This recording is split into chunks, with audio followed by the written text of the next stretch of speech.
Assalamualaikum warahmatullahi wabarakatuh. Halo, apa kabar Bapak Ibu calon guru penggerak di seluruh Indonesia? Perkenalkan saya Fitri Andayani SPD, Guru TK Pertiwi 1 Kota Sawalunto. Izinkan saya untuk memaparkan hasil aksi nyata saya modul 1.4 Budaya Positif. Perkenalkan, beliau berdua adalah fasilitator dan pengajar praktik saya, yaitu Bapak Ahmad Ghazali dan Ibu Zulfi Hermi. Aksi nyata budaya positif saya adalah yang pertama, pembuatan kesepakatan kelas bersama warga kelas. Yang kedua, pengimbasan budaya positif di TK Pertiwi 1 Kota Sawalunto. Latar belakang masuknya budaya asing tanpa filter yang sering ditiru murid merupakan salah satu dari sekian banyak dampak merugikan dari munculnya kemajuan teknologi yang semakin pesat. Karakter murid menjadi negatif sebagai akibat pengaruh kemajuan teknologi tersebut. Menanamkan kembali nilai-nilai karakter melalui penerapan budaya positif di sekolah merupakan salah satu yang tepat untuk mengatasi permasalahan ini. Tujuan aksi nyata saya adalah yang pertama, menciptakan murid yang merdeka dan disiplin diri yang kuat. Yang kedua, menumbuhkan budaya positif di sekolah dengan meyakini nilai-nilai kebajikan universal. Tolak ukur. Yang pertama, terbentuknya keyakinan kelas melalui kegiatan kesepakatan kelas yang dilakukan wali kelas dan siswa. Kedua, murid dapat melaksanakan keyakinan yang telah disepakati dengan kesadaran diri. Yang ketiga, terwujudnya pembiasaan-pembiasaan baik sehingga tercermin karakter profil pelajar Pancasila. Lini masa tindakan adalah yang pertama, berkoordinasi dengan kepala sekolah tentang pentingnya penanaman budaya positif di sekolah serta meminta izin untuk melakukan pengimbasan kepada rekan sejawat. Kedua, membuat keyakinan kelas bersama semua warga kelas. Ketiga, melakukan kegiatan pengimbasan pada rekan sejawat. Keempat, berkoordinasi dan berkolaborasi dengan rekan sejawat untuk membuat keyakinan-keyakinan kelas melalui kesepakatan di kelasnya masing-masing. Kelima, memantau, merefleksi, dan mengevaluasi kesepakatan kelas yang telah dibuat. Dukungan yang sangat saya perlukan adalah pertama, dukungan dari kepala sekolah, rekan sejawat, dan murid agar rencana tindakan yang telah disusun dapat dilaksanakan dengan baik atau kolaborasi. Kedua, sarana dan prasarana untuk menumbuhkan budaya positif di sekolah atau memanfaatkan kekuatan atau ketersediaan sarana dan prasarana. Ketiga, dukungan dari keluarga dalam melakukan budaya positif di rumah atau kolaborasi. Berikut ini aksi nyata pengimbasan budaya positif. Bismillahirrahmanirrahim. Assalamualaikum warahmatullahi wabarakatuh. Waalaikumsalam warahmatullahi wabarakatuh. Yang terhormat Ibu Kepala TK Pertiwi 1 Kota Sawalunto, yang sama-sama kita hormati rekan-rekan guru TK Pertiwi 1 Kota Sawalunto. Puji syukur kehadiran Allah Subhanahu wa Ta'ala yang telah melimpahkan rahmat dan karunia-Nya kepada kita semua, sehingga kita dapat berkumpul di sekolah yang kita cintai ini dalam rangka pengimbasan budaya positif modul 1.4. Selawat beserta salam tak lupa kita kirimkan kepada arwah Nabi besar kita, yakni Nabi Muhammad Sallallahu Alaihi Wasallam, yang telah membawa umatnya dari alam kegelapan ke alam terang menerang yang kita rasakan pada saat ini. Sebelumnya saya adalah Fitri Andayani dari TK Pertiwi 1 Kota Sawalunto, calon guru penggerak angkatan 7 Kota Sawalunto. Baiklah ibu-ibu semua, langsung saja kegiatan kita pada siang hari ini biar tidak berlama-lama. Tujuan saya pada siang hari ini adalah menyampaikan aksi nyata saya tentang budaya positif, yaitu menyebarkan pemahaman dan pengalaman penerapan budaya positif. Sebelumnya saya mau menyampaikan ini merupakan modul yang terakhir, di mana ini adalah modul yang nomor 1. Di modul 1 ini ada 4 submodul, yaitu ada submodul 1.1 sampai dengan submodul 1.4. Submodul 1.4 ini adalah modul terakhir saya tentang budaya positif. Untuk itu saya ditugaskan untuk melakukan pengembasan tentang apa yang telah saya pahami dan saya terapkan di sekolah.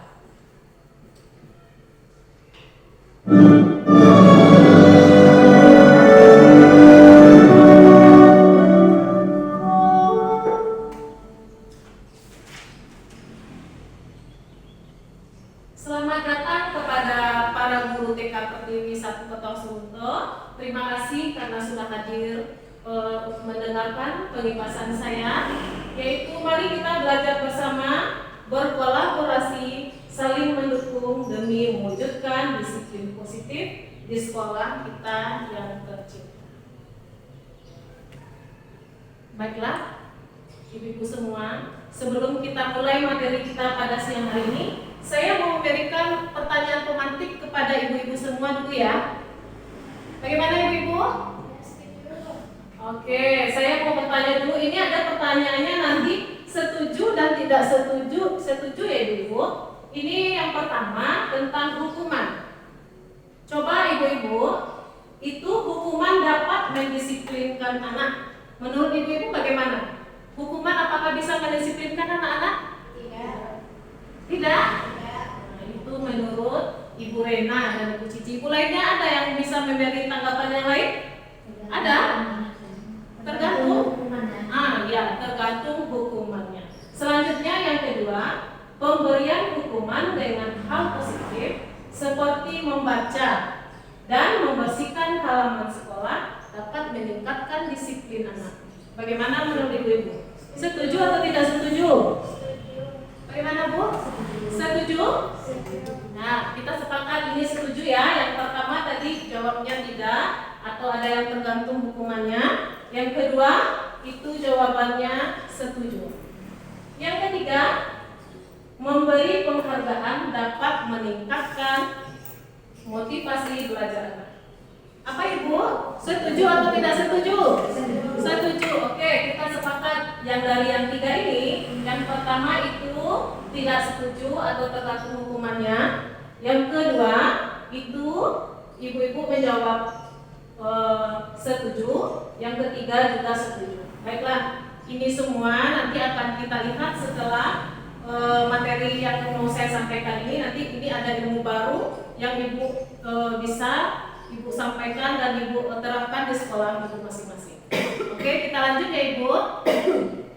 Di sini saya akan menyampaikan konsep utama modul budaya positif, di mana konsep-konsep ini ada beberapa, yaitu tentang yang pertama perubahan paradigma belajar, yang kedua disiplin positif, yang ketiga kebutuhan dasar manusia, yang keempat motivasi perilaku manusia, kelima posisi kontrol restitusi, keenam keyakinan kelas, ketujuh segitiga restitusi. Baiklah, kepada ibu-ibu semua, mungkin ibu-ibu sudah ada yang tahu dengan konsep utama ini? Ada yang sudah tahu Bu? Belum. Oke, kita lanjut ya. Kita akan coba untuk menyampaikan materi ini dan akan membahasnya, dan kita akan berdiskusi tentang konsep utama modul budaya positif ini. Lanjut. Yang pertama yaitu sesuai dengan konsep kita tadi ya tentang perubahan paradigma. Sebelum kita masuk kepada perubahan paradigma, saya di sini ada ice breaking ibu-ibu semua. Apa itu ice breakingnya? Yaitu kegiatan kepal tangan. Ibu-ibu boleh coba ya. Ini ada si A dan ada si B. Di mana si A itu adalah ibu nanti bikin berdua-dua dalam satu kelompoknya.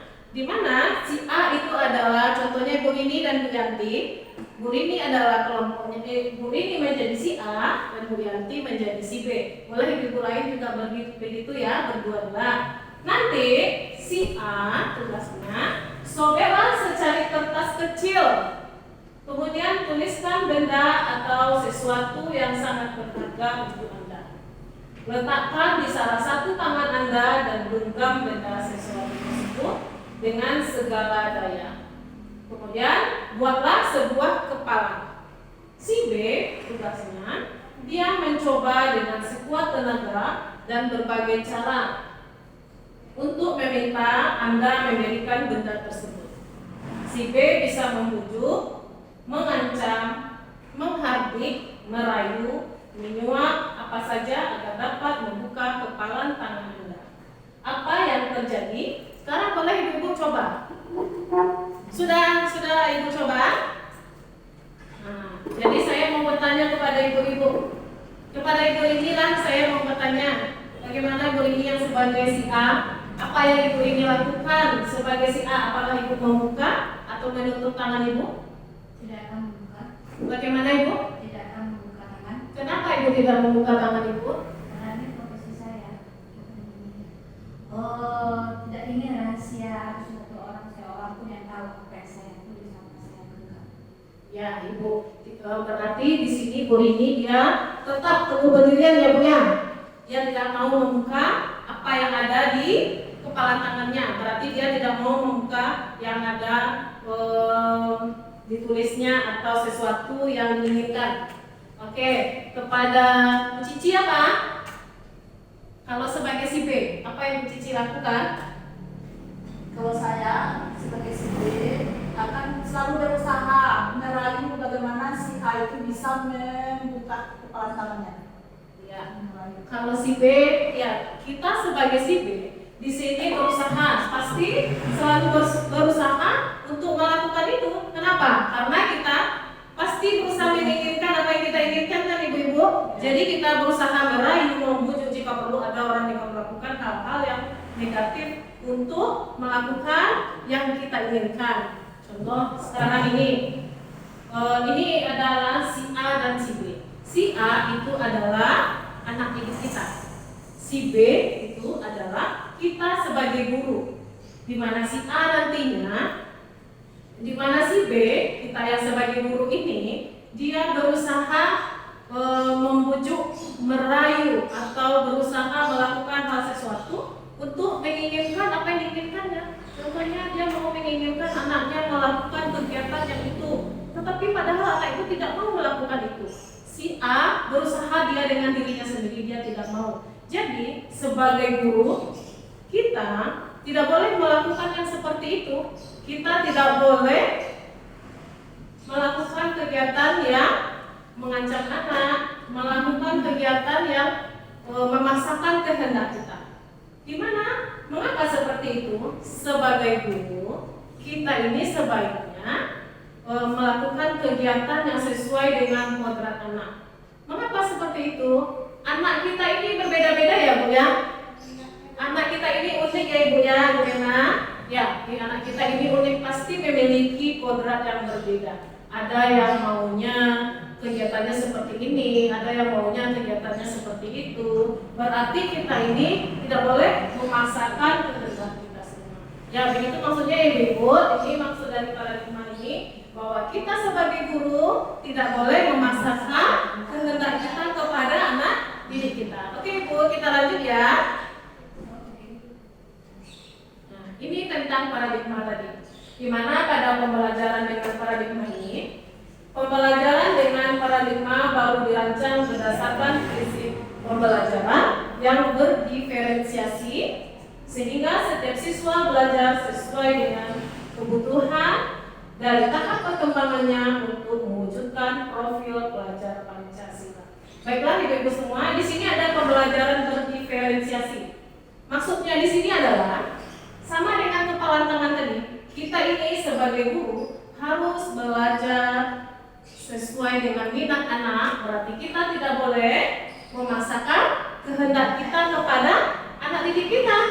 Jadi sebagai guru kita harus bagaimana mengajar yang menyenangkan supaya anak-anak kita lebih senang dan menikmati apa yang kita berikan. Di sini ada mewujudkan profil pelajar Pancasila. Ibu-ibu semua masih ingat dengan profil pelajar Pancasila kita itu ada 6 macam ya Ibu. Apa saja itu? Mandiri. Ya, mandiri, bagus. Apa lagi Bu? Bernalar kritis. Apa lagi? Kreatif. Bergotong royong. Kebinekaan global. Dan yang pertamanya itu adalah beriman, bertakwa kepada Tuhan Yang Maha Esa. Ini adalah profil pelajar Pancasila, adalah yang harus kita lakukan sebagai guru untuk anak kita yang merdeka. Oke, Ibu-ibu, kita lanjut.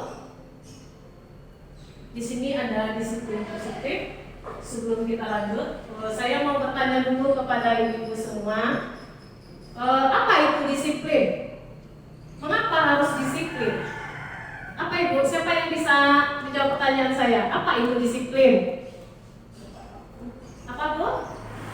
Tepat waktu. Tepat waktu. Bagus. Apa lagi? Siapa yang bisa jawab? Apa itu disiplin? Patuh dengan aturan. Oke. Di sini dalam budaya kita, makna kata disiplin ini dimaknai menjadi seseorang yang dimaknai menjadi sesuatu yang dilakukan seseorang pada orang lain untuk mendapatkan kepatuhan. Kita cenderung menghubungkan kata disiplin dengan ketidaknyamanan. Iya begitu Ibu-ibu. Kalau kita tidak biasa disiplin, bagaimana pasti kita tidak nyaman dengan hal seperti itu. Iya Ibu-ibu semua? Ya. Tetapi kalau disiplin itu sudah ada pada diri kita, insya Allah kita pasti nyaman dalam melaksanakan disiplin, terutama pada diri kita sendiri. Lanjut.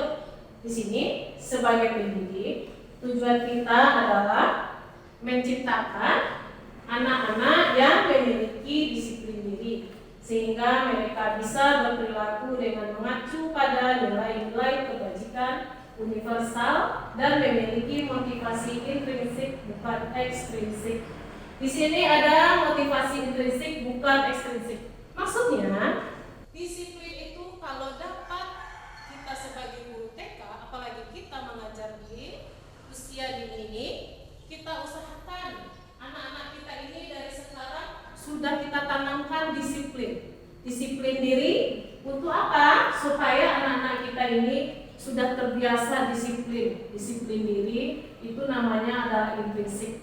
Disiplin bukan karena takut, bukan karena dia pengen dapat hadiah, tetapi dia disiplin itu karena dirinya sendiri yang mau disiplin. Apalagi kita sebagai guru, usahakan kita ini harus tahu dengan disiplin. Oke Ibu-ibu, sudah disiplin Ibu semua? Belum. Bagaimana Ibu? Belum? Kalau yang belum, kita usahakan. Yang penting niat kita untuk disiplin. Selanjutnya, disiplin positif merupakan salah satu penerapan disiplin yang perlu juga untuk menumbuhkan kesadaran serta memberdayakan anak untuk melakukan tanpa sokongan, ancaman maupun hukuman. Berarti di sini sebagai guru kita harus menanamkan disiplin kepada anak kita supaya apa? Supaya anak kita ini sudah terbiasa dari kecil, dari sejak dini ini tahu dengan disiplin. Berarti dengan disiplin ini dia jangan sampai karena saya mau disiplin supaya dapat hadiah dari Bu Rena nih. Ada juga yang seperti itu, ya kan, karena kita udah biasa nih, siapa yang disiplin besok Bu Rena kasih permen katanya. Saya mau cepet-cepet bangun nih supaya apa? Supaya saya dapat hadiah. Berarti itu intrinsik atau ekstrinsik Ibu semua? Ekstrinsik, berarti itu ada dari motivasi dari luarnya. Kalau dapat jangan kita yang seperti itu. Kalau dapat Disiplin yang bagus itu kita tanamkan dari dalam diri anak dan dalam diri kita sendiri. Oke, ibu-ibu semua. Oke, kita lanjut. Yang selanjutnya, kebutuhan dasar manusia. Kebutuhan dasar manusia ini ada 5 ya ibu. Yang pertama yaitu bertahan hidup. Kebutuhan untuk bertahan hidup. Kebutuhan bertahan hidup ini biasanya itu merupakan kebutuhan fisiologis, kebutuhan fisik, kebutuhan biologis kita. Seperti apa itu kebutuhan bertahan hidup? Seperti makan, minum, kesehatan, itu namanya kebutuhan kita untuk bertahan hidup. Nah, biasanya orang menyebutkan kebutuhan itu yaitu kebutuhan sandang, pangan, papan. Nah, itu waktu kita dulu kecil-kecil ya ibu-ibu ya, ada itu sandang, pangan, papan, itu adalah kebutuhan kita untuk hidup. Selanjutnya adalah kebutuhan kasih sayang dan rasa diterima. Di sini ada sebuah contoh, ada anak-anak dia berusaha caper, cari perhatian dia. Bagaimana dengan cara? Kadang dia diam aja. Nanti dia mau apa? Dia sebetulnya dia mau disayang-sayang, mau jadi rasa diterima oleh guru. Jadi dia dengan usaha diam-diam. Ada tuh saya pernah ya merasakan seperti itu. Jadi dia berusaha diam-diam. Nanti kan kita tanya, kenapa Alifah kok seperti itu sayang? Iya bu, tadi di rumah tadi belum makan. Nah, tadi dia berusaha mencari perhatian kita, berusaha untuk mendapatkan kasih sayang dan rasa diterima. Oke, selanjutnya penguasaan. Di sini yang ketiga yaitu penguasaan. Apa itu penguasaan?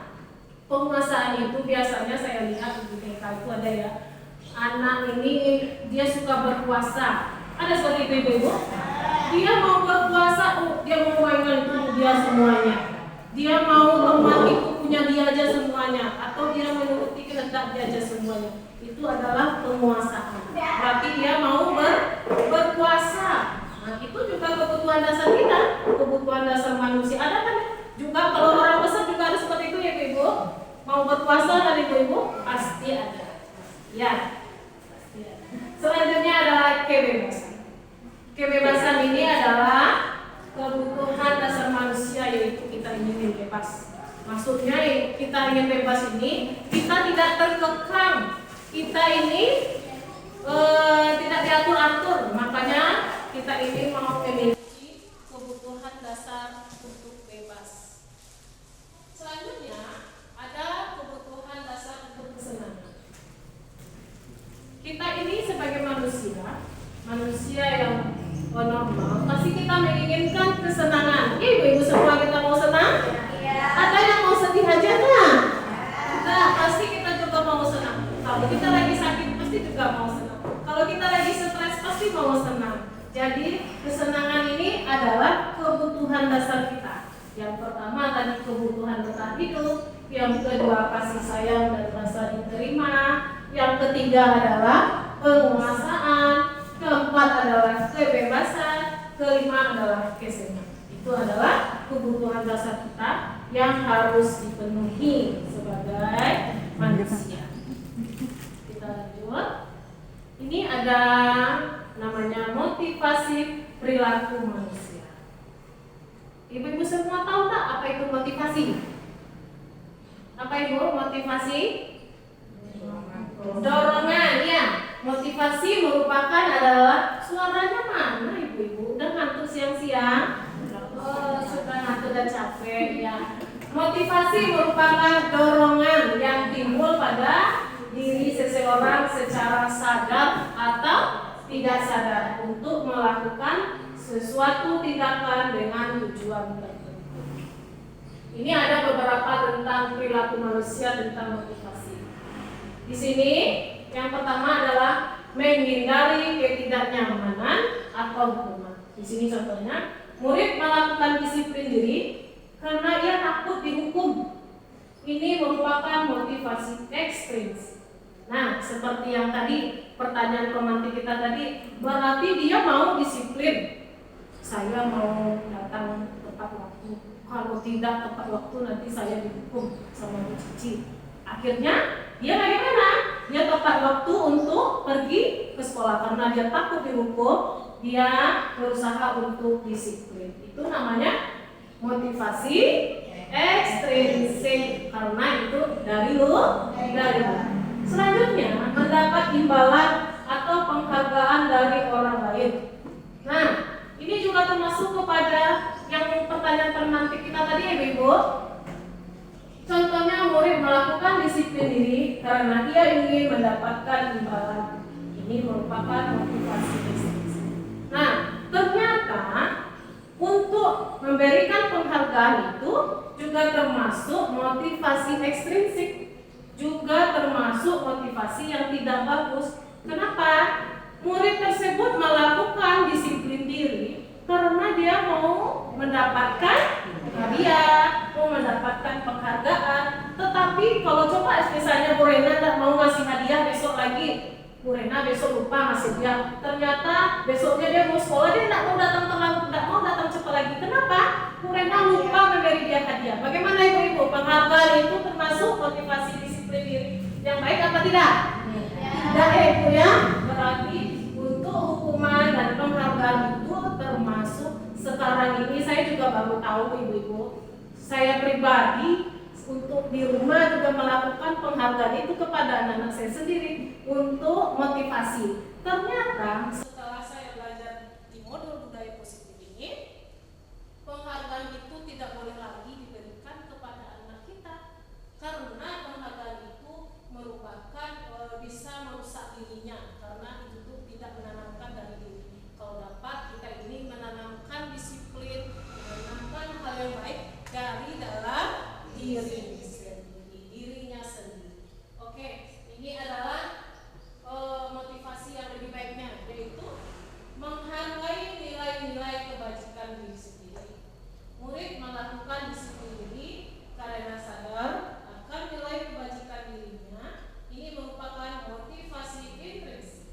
Jadi di sini anak melakukan kebaikan, anak melakukan disiplin itu memang dari dalam dirinya, tidak ada karena takut dihukum, karena tidak ada yang takut dapat, karena tidak ada yang mau dapat penghargaan, karena dia mau memang dalam dirinya sendiri. Itu yang lebih bagusnya. Sekarang kita sama-sama berusaha ya Ibu-ibu. Saya juga berusaha, Ibu semua berusaha. Kita sekarang di sini sama-sama belajar ya Ibu-ibu, sama-sama berkolaborasi tentang ilmu-ilmu kita ini. Oke, ini adalah motivasi intrinsik untuk disiplin diri. Di sini ada konsep disiplin dengan identitas gagal. Ternyata disiplin untuk konsep disiplin dengan identitas gagal itu ada dua Ibu. Yang pertama hukuman, yang kedua adalah penghargaan.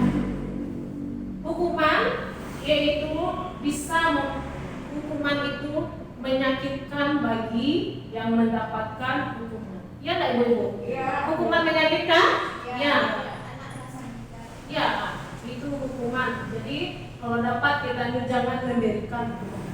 Kalau di TK kita ada nggak ya menerapkan hukuman untuk mendisiplinkan anak? Biasanya kalau di TK kita mungkin jarang ya memberikan hukuman karena kita biasanya pendekatan yang lebih banyak kepada anak-anak.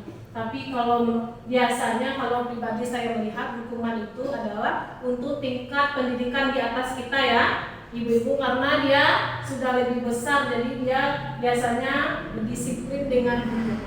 Insya Allah dan mudah-mudahan di sekolah kita tidak ada hukuman yang kita berikan kepada apalagi kita anak kecil, anak usia dini. Nah iya Bu Santi, nanti karena dia teman-teman dikasih hukuman nanti yang pertama dia nangis, yang kedua mengadu, yang ketiga tak mau sekolah lagi yang Meli. Ya, selanjutnya dia tidak nyaman. Mengapa dia tidak nyaman? Iya karena dia sudah dihukum kemarin sehingga tidak enjoy dia dalam belajar, udah takut sama Bu Santi kemarin saya udah dimarahin, mungkin dia tidak enak lagi belajarnya karena kemarin sudah pernah dimarahin. makanya dia tidak nyaman dalam belajar. Selanjutnya murid jadi takut. Ya takut murid jadi takut. Saya nggak mau belajar sama Bu Yanti, saya takut. Saya mau di lokal kuren aja lah. Kadang-kadang ada yang kayak gitu ya Bu ya. Karena kita menjadi guru sebetulnya kan kita supaya disiplin. Tapi karena kita berada disiplin untuk supaya sekolah kita lebih gimana kan, jadi kita menerapkan disiplin. Akhirnya tak disangka disiplin itu dengan hukuman dapat murid menjadi takut kepada kita. Selanjutnya memaksa. Untuk hukuman itu biasanya memaksa.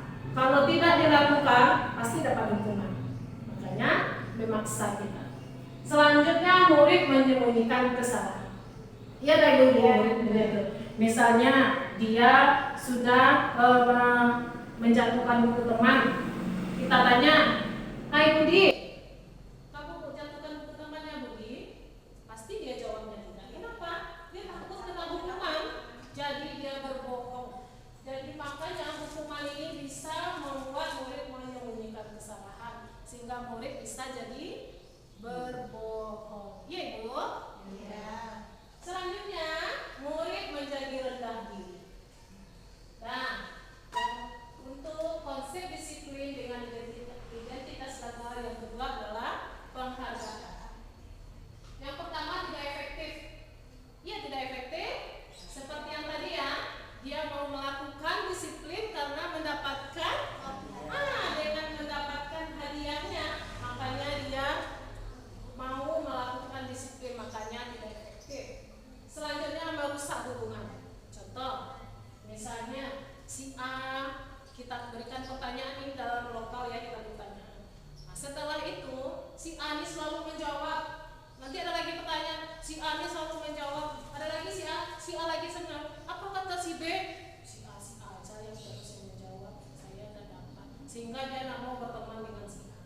Tanpa sengaja kita sebagai guru telah merusak hubungan anak kita tadi. Malah saya si A aja terus yang dikasih hadiah sama guru. Ya begitu nak Bu? Ya. Nah, berarti dapat merusak hubungan. Selanjutnya mematikan kreativitas.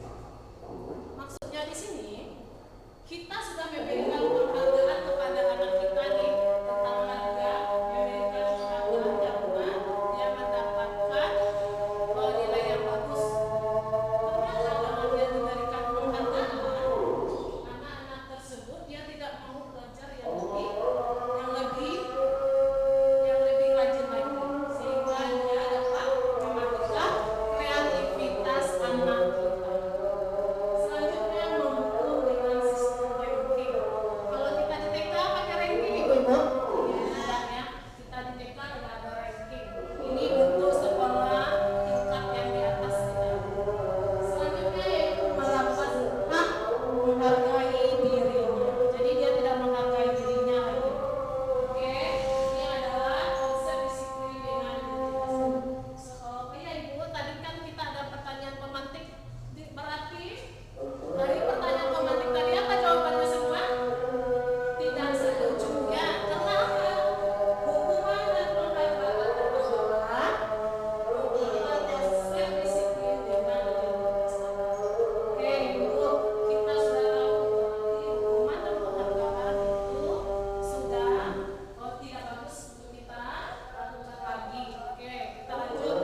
kedua, yaitu konsekuensi dan restitusi. Apa itu konsekuensi? Apabila kita melakukan kesalahan, kita harus bertanggung jawab. Di sini konsekuensi itu adalah penguatannya jangka pendek. Mengapa dia dikatakan jangka pendek? Anak-anak langsung bertanggung jawab atas perbuatan yang dilakukannya tanpa kita bertanya terlebih dahulu. Makanya dikatakan jangka pendek. Selanjutnya adalah perlu monitoring berkelanjutan. Di sini kita sebagai guru, kita monitoring ini maksudnya adalah kita memonitor anak-anak itu, bertanya apakah dia sudah melakukan yang sudah kita suruh, apakah dia sudah mengerjakannya, apakah dia sudah meminta maaf. Itu namanya monitoring berkelanjutan. Selanjutnya adalah stimulus respon.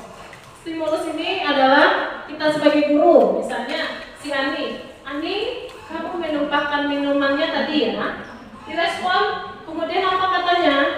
Iya Bu, nanti saya bereskan Ibu. Maka itu namanya stimulus respon. Di sini ada langsung lanjut, murid menghormati peraturan.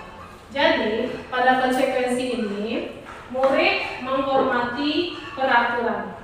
Selanjutnya adalah kehilangan waktu untuk merenungi kesalahan. Sama ya seperti dengan penguatan jangka pendek ini, anak-anak sudah kita suruh bertanggung jawab atas perbuatan yang dilakukannya tanpa dia kita tanya-tanya dulu. Dia sudah melakukan bertanggung jawab dengan apa yang sudah dilakukan. Lanjut, ini adalah restitusi. Nah, restitusi ini adalah konsep disiplin yang baru ternyata ibu-ibu. Saya sebagai guru penggerak juga baru tahu disiplin positif yang baru, yaitu tentang restitusi. Nah, restitusi ini adalah konsep disiplin yang lebih bagus daripada konsekuensi. Apa itu dia? Mengapa dia? Apa itu restitusi? Restitusi adalah konsep disiplin dengan identitas yang sukses, yang lebih bagus. Contohnya kita dengan restitusi, murid bertanggung jawab untuk perilakunya. Maksudnya apa yang dilakukan oleh murid, dia bertanggung jawab dengan perbuatannya. Selanjutnya, fokus pada pemecahan masalah jangka panjang. Pada restitusi ini, ibu-ibu semua, dia tidak sama dengan konsekuensi. Kita yang pertama nanti akan bertanya, mengapa dia melakukan seperti itu? Ada apa dia di rumah? Terus apa yang harus dilakukannya? Jadi kalau untuk restitusi ini, kita ini prosesnya panjang, tidak langsung kita beri dia hukuman. Kita tanya-tanya terlebih dahulu. Ini yang lebih bagusnya ibu-ibu ya, disiplin kita yang sukses. Selanjutnya murid menghormati dirinya dan orang. Di sini dia bisa menghormati dirinya sendiri karena apa? Dia tahu dengan tanggung jawab dirinya sendiri apa yang sudah dilakukannya. Dia bertanggung jawab dengan perbuatan yang telah dilakukan. Lanjut teori kontrol. Dirinya memegang kontrol. Di mana murid tersebut nanti yang memegang kontrolnya, dia yang berbuat salah, dilakukannya sendiri. Kemudian dia apa yang harus dilakukannya lagi, apa yang dipikirkannya lagi, dia berusaha memikirkan sendiri. Kita tidak boleh langsung memberikan hukuman kepada anak tersebut. Dia disuruh berpikir terlebih dahulu. Selanjutnya, murid bersemangat memperbaiki kesalahan. Jadi dengan restitusi ini anak tidak takut. Karena apa? Karena dia lebih bersemangat untuk memperbaiki dirinya untuk lebih baik ke depan. Kita lanjut. Di sini adalah pendekatan restitusi, sebuah cara menanamkan disiplin positif pada anak. Apa itu restitusi? Restitusi adalah proses menciptakan kondisi bagi murid untuk memperbaiki kesalahan mereka, sehingga mereka bisa kembali pada kelompok mereka dengan karakter yang lebih kuat. Ini menurut dosen tahun 2000. Ciri-ciri restitusi adalah yang pertama, bukan menebus kesalahan, namun belajar dari kesalahan. Nah, di sini maksudnya apa yang telah dilakukannya kesalahan yang telah dilakukannya, dia tidak menebus kesalahannya, terutama dia belajar dengan kesalahannya. Apa yang telah dilakukannya, dia tidak akan mengulanginya lagi. Dia akan meminta maaf terhadap perbuatan kesalahan yang dilakukan. Selanjutnya, dengan restitusi dapat memperbaiki hubungan. Iya gitu Ibu? Ya, karena dengan restitusi ini anak-anak kita atau kita sebagai guru kepada anak, dia tidak takut kepada kita. Jadi dengan pendekatan restitusi ini anak lebih nyaman untuk mengungkapkan masalah yang dialaminya. Lanjut, tawaran bukan paksa. Di sini kita kalau untuk restitusi ini, kita tidak memaksa anak, tidak memaksanya langsung melakukan perbuatan itu, dia mendapatkan konsekuensinya, bukan. Kita kasih dia tawaran dulu, apa yang harus dilakukannya, mengapa dia seperti itu, apa lagi selanjutnya yang akan dilakukan dan selanjutnya. Selanjutnya adalah menuntun anak untuk melihat ke dalam dirinya. Lanjut, mencari kebutuhan dasar yang mendasari tindakan. Nah, di sini dia akan mencari kebutuhan dasar. Apa yang mendasari tindakannya, apa yang membuat dia seperti itu. Oke? Fokus pada karakter, bukan tindakan. Dia lebih fokus pada karakter dirinya, bukan pada tindakan yang harus dilakukannya. Lanjut, menguatkan dan fokus pada solusi. Di sini ada perbedaan hukuman, konsekuensi, dan restitusi. Di sini kita ada, saya beri contoh ya, ada kasus di mana dia tidak mau merapikan mainan setelah digunakan atau dimainkan. Di sini yaitu yang pertama hukuman. Apa itu hukuman? Mengapa dia? Guru menghukum siswa tersebut karena dia tidak merapikan mainan. Ternyata ibu gurunya menghukum anak tersebut. Selanjutnya guru marah dan murid menjadi takut. Apakah ibu semua ada yang melakukan seperti itu? Tidak. Alhamdulillah ya, kita di TK Pertiwi ini tidak ada yang melakukan hukuman terhadap kesalahan anak kita. Lanjut, konsekuensi. Konsekuensi ini adalah guru memberikan konsekuensi untuk membereskan dan merapikan semua mainan. Selanjut, guru tegas dan siswa menghormati peraturan. Di sini apa yang sudah dilakukan, perbuatan salah yang dilakukannya, dia langsung mendapatkan konsekuensinya. Dan guru di sini dia lebih tegas dan siswa menjadi menghormati peraturan. Di sini yang lebih baik yaitu seperti pembelajaran kita yang baru, materi kita yang baru, restitusi. Guru menanyakan keyakinan kelas. Berarti di sini dia tidak langsung dihukum, tidak langsung diberikan konsekuensi. Dia menanyakan, guru menanyakan keyakinan kelas terlebih dahulu pada anak dan membantu siswa untuk menyelesaikan masalah. Lanjut, guru terbuka dan siswa menghormati dirinya dan orang lain. Di sini berarti kita dapat membangun rasa kepada anak kita biar dia tidak takut. Lanjut. Yang kelima adalah posisi kontrol restitusi. Di sini ada 5 posisi kontrol kita yaitu ada penghukum, pembuat rasa bersalah sebagai teman, pemantau atau manajer. Sebelum saya lanjut kepada materi, di mana ibu selama ini? Di posisi mana ibu selama ini? Sebagai apakah ibu selama ini? Apakah ibu sebagai penghukum? Apakah ibu sebagai pembuat rasa bersalah? Apakah ibu sebagai teman, pemantau atau manajer? Sebagai apa ibu sebelumnya? Teman. Sebagai teman? Ya, ada lagi yang lainnya? Sebagai apa? Apa ibu? Sebagai pemantau, ya. Ada yang sebagai penghukum tak? Tidak ada ya, kita tidak ada. Alhamdulillah kita tidak ada sebagai penghukum. Di sini ada beberapa, tetapi nanti ada tingkatannya. Lanjut ya, ibu-ibu. Contohnya di sini saya ada kasus siswa tidak memakai atribut lengkap saat upacara. Penghukum, patuhi aturan sekolah, lalu berdiri di depan kelas, di depan barisan. Sebagai guru kita mengeluarkan suara yang lebih tegas. Jadi kita memberikan hukuman kepada anak didik kita. Ini adalah sebagai penghukum, guru sebagai penghukum. Di sini adalah pembuat rasa bersalah.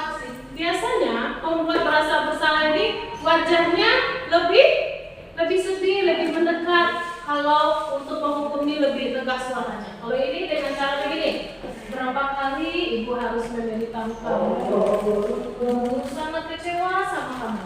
Kalau kita biasanya ya, ibu sedih dengan kamu karena kamu tidak mau melakukan mainan. Iya kan ibu? Ya. Jadi kita juga tidak boleh seperti ini membuat rasa bersalah kepada anak didik kita. Lanjut sebagai teman, ayolah yang tertib, buat bu bangga kali ini tidak apa-apa kamu salah. Berarti kita sebagai teman di sini berarti kita ini kalau dia melakukan kesalahan kita memaafkannya tidak apa-apa. Oke, belajar. Lanjut pemantau. Kamu sudah melanggar apa peraturan dan konsekuensinya? Ternyata pemantau ini kita memberikan konsekuensi untuk anak kita jika dia melakukan kesalahan. Lanjut, yaitu manajer. Apakah kamu tidak tahu kesalahanmu?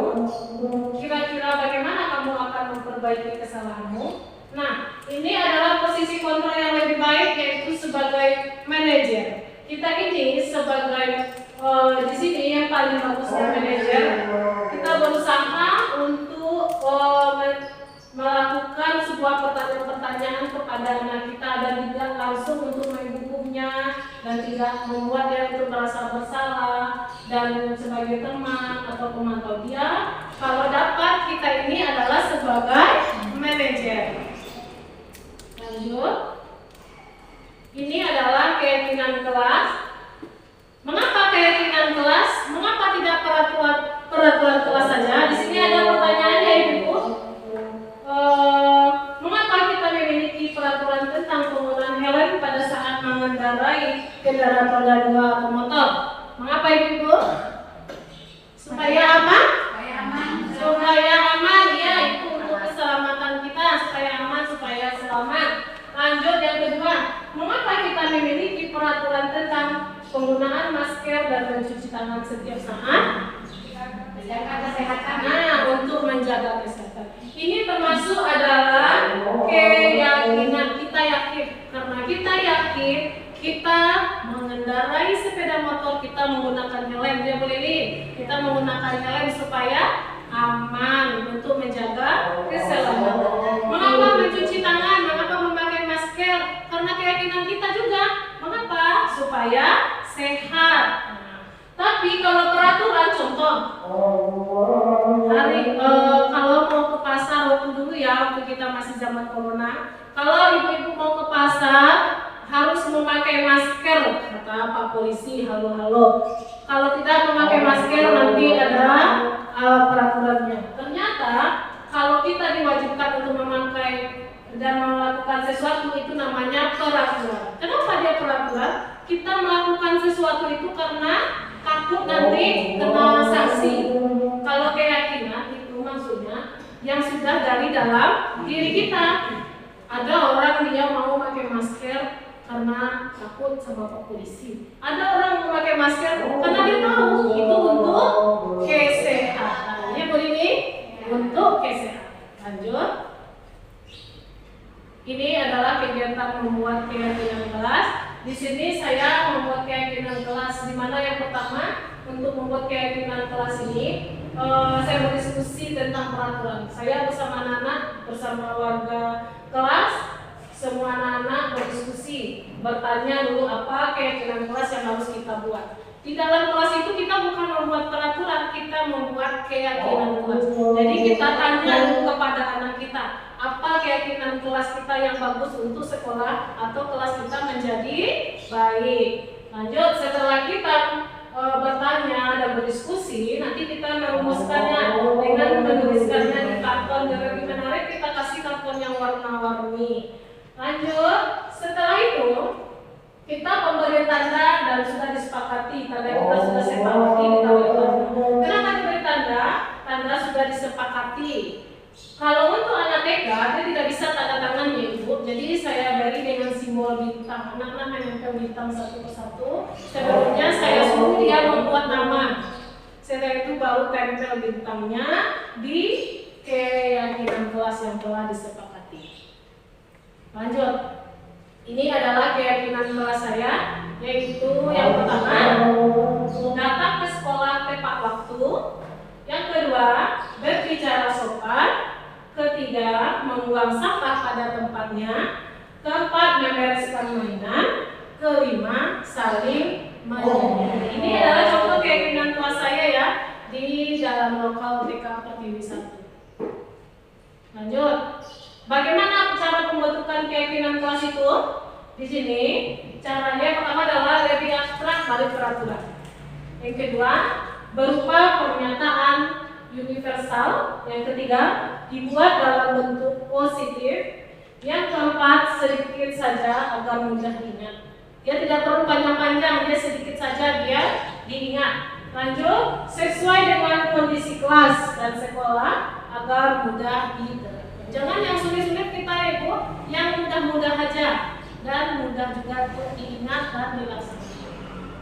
Lanjut, ini adalah segitiga restitusi. Segitiga restitusi ini yaitu apa? Yang pertama, menstabilkan identitas. Jadi kalau kita ada masalah, jangan dengan konsekuensi atau hukuman. Kita lakukanlah dengan segitiga restitusi. Apa itu segitiga restitusi? Kalau ada permasalahan, kita lakukan dengan menstabilkan identitas. Mengapa kita di menstabilkan identitas ini? Ada pertanyaan kita berikan kepada anak. Contohnya, setiap orang pasti pernah melakukan kesalahan. Kemudian kita juga bisa mengungkapkan seperti ini. Kamu bukan satu-satunya yang pernah melakukan ini. Nanti yang kedua adalah validasi tindakan yang salah. Di sini juga kita bisa mengatakan, kamu tentu punya alasan mengapa melakukan itu. Lanjut, adakah cara yang lebih efektif untuk mendapatkan apa yang kamu butuhkan? Nah, setelah itu kita langsung menanyakan keyakinan. Di mana keyakinan ini dengan kata-kata kita bisa melakukan tindakan seperti ini. Keyakinan kelas apa yang telah kita sepakati? Lanjut, kamu ingin menjadi orang yang seperti apa? Jadi kita bertanya seperti itu kepada anak-anak kita. Nah, di sini ada sebuah kasus ya. Saya akan berikan contoh di sini. Anak tidak merapikan mainannya setelah digunakan. Sangat bermain. Anak-anak sangat senang bermain sesuai dengan keinginannya.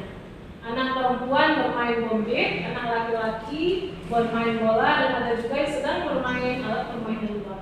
Tetapi saat jam masuk, ada seorang anak yang tidak suka membereskan mainannya yang sudah dimainkannya. Nah, ini ibu-ibu, ini adalah contoh kasusnya ya. Ini ada anak perempuan, dia lagi bermain bersama teman-temannya. Mana dia lagi bermain balok-balok kayu ya. Dan anak laki-laki dia lagi bermain bola. Kemudian saat jam istirahat selesai, guru menyuruh ibu masuk. Silakan, kita boleh masuk ke kelas. Ayo semuanya masuk, beresin mainannya. Ayo beresin sini. Dia tidak bertanggung jawab, dia tidak mau beresin mainannya. Kita mau masuk. Ya langsung saja masuk ke dalam kelas.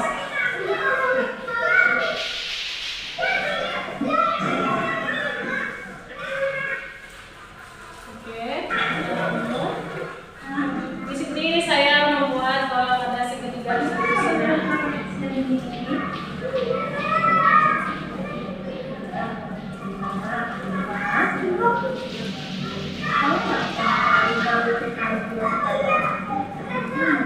Tadi waktu pulang main, senang sekali main bersama teman-teman. Tetapi sebenarnya waktu jam masuk, Putri bilang silakan masuk. Anissa langsung lari cuci tangan dan masuk kelas. Anissa tidak membereskan mainan. Sekarang Putri mau membereskan mainan tadi. Nah, ini namanya menstabilkan identitas ibu-ibu dari restitusi tadi, namanya menstabilkan identitas dengan bertanya-tanya terlebih dahulu. Karena kita bertanggung jawab, jadi itu adalah sebuah semua orang pernah melakukan kesalahan, tapi juga bagaimana kita kesehatan, ibu menjaga teman. Nah, sekarang Mungkin mau bertanya kepada Bapak, Mungkin tidak mau mendapatkan kepada Mungkin mau mencari untuk mengatasi masalah ini.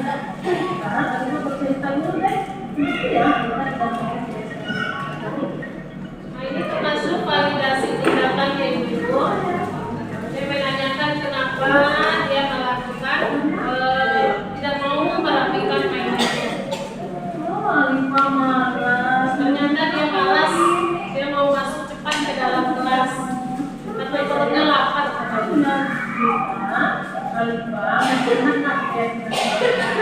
Yang ketiga yaitu dia sini adalah kegiatan yang menanyakan keyakinan kelas. Karena kita sudah membuat keyakinan kelas, kita bertanya kepada anak didik kita apa keyakinan kelas yang telah kita buat dan apa juga keyakinan kelas yang telah kita buatnya. Semua yang dilakukan itu penting. Iya. Nah, sekarang kita bertanya, apa ya yang kita lakukan agar semua permainan tadi itu bisa tersusun lagi?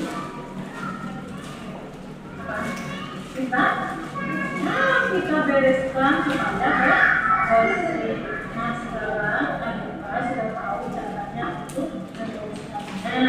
Sekarang mudah-mudahan Aduka menjadi anak yang lebih baik, anak yang bertanggung jawab, anak yang soleh. Terima kasih Alifah. Sekarang kita masuk dulu ya. Biar dikatakan terima kasih. Begitu ya Ibu untuk mengatasi masalah dengan segitiga restitusi. Biar anak kita tidak takut, dia berani mengungkapkan. Kita lakukan dengan segitiga restitusi dengan bertanya-tanya terlebih dahulu dan apa keyakinan kelas yang telah disepakati dan dilanggarnya. Oke. Terima kasih.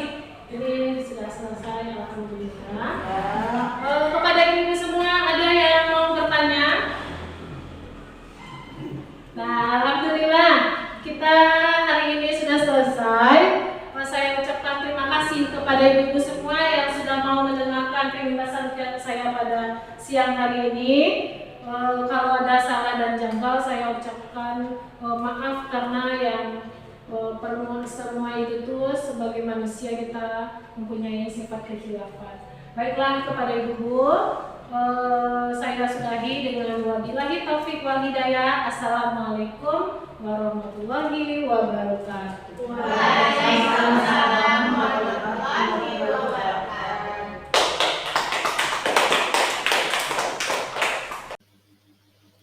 Berikut ini aksi nyata pembuatan kesepakatan kelas. Kita bikin lagi nama kita. Setelah itu siapa yang sudah siap boleh tempel. Tapi jangan diatas lemnya, nanti boleh ditempel.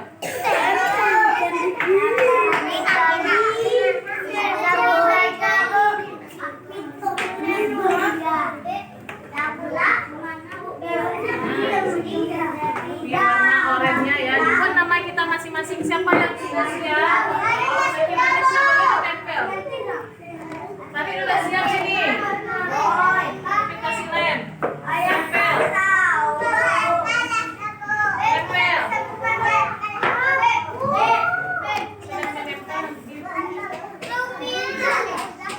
Tempel.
Aku dekat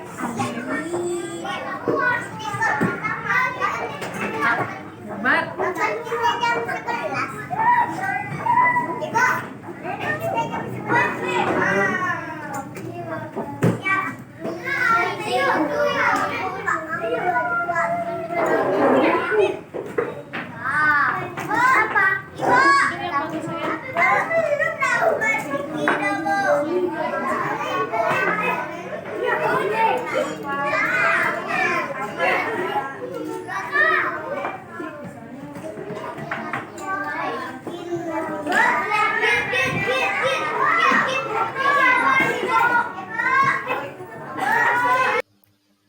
Kegiatan membuat kesepakatan kelas. Pertama, berdiskusi tentang peraturan. Kedua, merumuskan peraturan dan menulisnya di karton. 3. Pemberian tanda sudah disepakati dengan menempel simbol bintang. Dokumentasi membuat kesepakatan kelas. Dokumentasi membuat kesepakatan kelas. Dokumentasi membuat kesepakatan kelas. Dokumentasi membuat.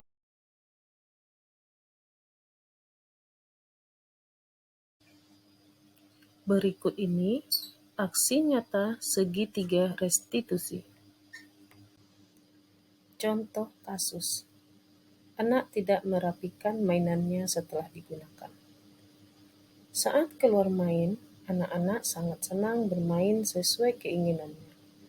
Anak perempuan bermain bombit. Anak laki-laki bermain bola dan ada juga yang sedang bermain alat permainan luar lainnya. Tetapi saat jam masuk, ada seorang anak yang tidak mau membereskan mainan yang sudah digunakannya.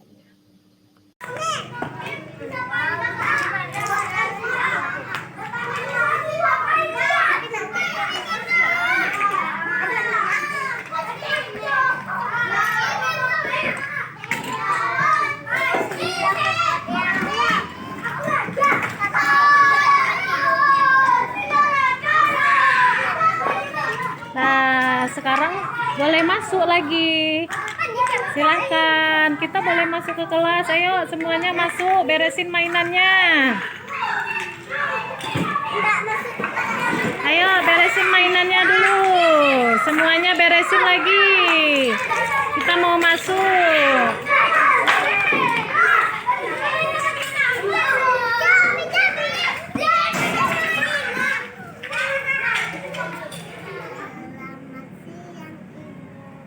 Bagaimana kabar Alifa siang ini?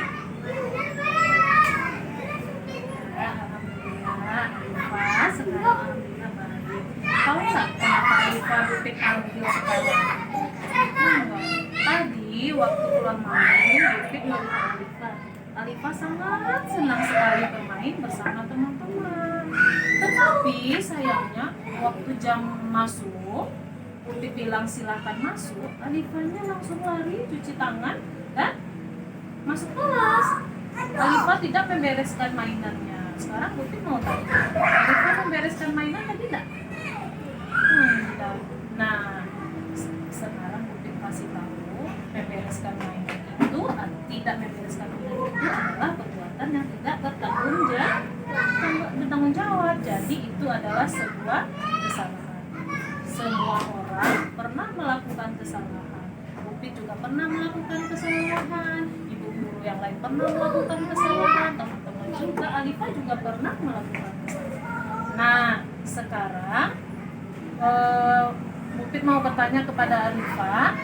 Bupit tidak mau menyalahkan Alifa, tapi Bupit mau mencari untuk mengatasi masalah Alifa. Sekarang Alifa bercerita dulu deh. Kenapa ya Alifa tidak mau membereskan mainannya tadi? Kenapa? Kenapa sayang? Karena apa nak? Karena apa tadi ceritanya? Oh, Alifa malas. Kemudian kenapa lagi? Kenapa Alifa tidak mau? Capek sayang? Iya, kita, Alifa, masih ingat nggak keyakinan kelas kita? Apa keyakinan kelas kita? Nah, kita harus tanggung jawab setelah bermain, kita membereskan mainannya. Nah, sekarang Putri mau tanya, membereskan mainan itu penting nggak? Semua yang dilakukan itu penting nggak? Iya. Iya. Nah, sekarang Putri bertanya, apa ya yang kita lakukan agar semua permainan tadi itu bisa tersusun rapi? Apa? Kita bereskan supaya bersih. Nah, sekarang Alifa sudah tahu caranya untuk membereskannya. Sekarang mudah-mudahan Alifa menjadi anak yang lebih baik, anak yang bertanggung jawab, anak yang soleh. Terima kasih Alifa. Sekarang kita tos dulu deh, biar lebih hebat. Terima kasih. Alhamdulillah. Berikut ini tanggapan kepala sekolah. Bismillahirrahmanirrahim. Assalamualaikum warahmatullahi wabarakatuh. Saya Yusmarita, Kepala TK Pertiwi 1 Sawalunto, tempat di mana Ibu Fitriana Yani mengajar. Saya bangga dengan ibu-ibu guru TK Pertiwi 1 Sawalunto yang mempunyai kinerja dan etos kerja yang tinggi. Khususnya saya bangga kepada Ibu Fitri Andayani, satu-satunya guru TK yang masuk menjadi guru penggerak angkatan 7. Guru penggerak ini dengan moto tergerak, bergerak, menggerakkan. Pengimbasan yang dipaparkan Ibu Fitri merupakan aksi nyata dalam program guru penggerak. Mudah-mudahan dengan pengimbasan ini menjadi bermanfaat untuk kita semua, akan menjadi motivasi karena menjadi contoh diimbas oleh ibu-ibu guru TK Pertiwi 1 Kota Sawalunto. Demikianlah yang bisa saya sampaikan. Selamat kepada Ibu Fitri Andayani yang telah melaksanakan pengimbasan dengan baik. Cukup sekian dan terima kasih. Assalamualaikum warahmatullahi wabarakatuh. Berikut ini tanggapan rekan sejawat. Assalamualaikum warahmatullahi wabarakatuh. Perkenalkan, nama saya Nelda Yosi Citra Yulia, guru dari TK Pertiwi 1 Kota Sawalunto, teman sejawat dari Ibu Fitri Andayani. Setelah saya mengamati dan mencermati kegiatan Ibu Fitri selama mengikuti pendidikan calon guru penggerak, banyak hal yang berubah pada murid. Salah satunya adalah murid lebih disiplin, murid lebih bertanggung jawab, saling menyayangi, dan berbicara sopan. Hal itu terwujud karena Ibu Fitri bersama murid-muridnya menerapkan nilai-nilai kebajikan yang telah disepakati, sehingga disiplin positif tercipta. Pada akhirnya bisa mewujudkan budaya positif di sekolah. Saya sangat terinspirasi dengan upaya perubahan positif yang Ibu Fitri lakukan. Demikian yang dapat saya sampaikan. Wassalamualaikum warahmatullahi wabarakatuh. Berikut ini tanggapan dari murid. Assalamualaikum warahmatullahi wabarakatuh. Perkenalkan, nama saya Aisyah. Saya sekolah di TK Pertiwi dan saya belajar bersama teman-teman membuat kesepakatan kelas. Saya senang banget membuat kesepakatan kelas. Assalamualaikum warahmatullahi wabarakatuh. Rencana perbaikan dan pengembangan di masa mendatang. Pertama, mengevaluasi kesepakatan kelas yang telah dibuat secara berkala. Kedua, menempatkan diri pada posisi kontrol manajer secara konsisten dan berkelanjutan. Ketiga, menerapkan segitiga restitusi pada masalah yang muncul. Keempat, berkolaborasi dengan semua pihak demi terwujudnya budaya positif.